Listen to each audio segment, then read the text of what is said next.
Video ಹಂಚಿದ ಪಾಪಿಗಳ ವಿರುದ್ಧ ತನಿಖೆ ಆಗಬೇಕು, ನಿಖಿಲ್ ಕುಮಾರಸ್ವಾಮಿ ಹೇಳಿಕೆಯನ್ನು ಕೊಟ್ಟಿದ್ದಾರೆ.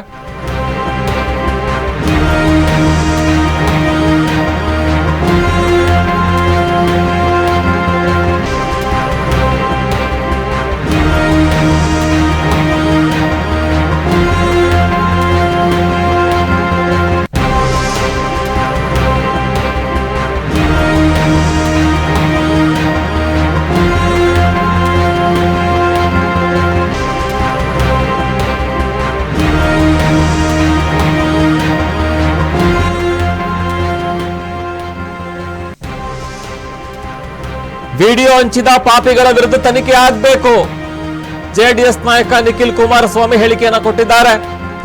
ಸಂತ್ರಸ್ತೆಯರಿಗೆ ಎಸ್ಐಟಿ ಒತ್ತಡ ಹಾಕ್ತಾ ಇದೆ, ರಾಜಕೀಯ ದುರುದ್ದೇಶ ಮಾಡುವುದು ಸರಿಯಲ್ಲ.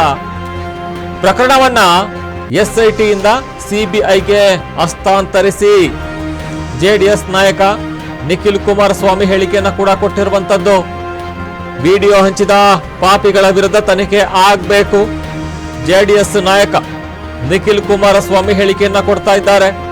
ಸಂತ್ರಸ್ತೆಯರಿಗೆ ಎಸ್ಐಟಿ ಒತ್ತಡವನ್ನ ಹಾಕ್ತಾ ಇದೆ, ರಾಜಕೀಯ ದುರುದ್ದೇಶ ಮಾಡುವುದು ಸರಿಯಲ್ಲ.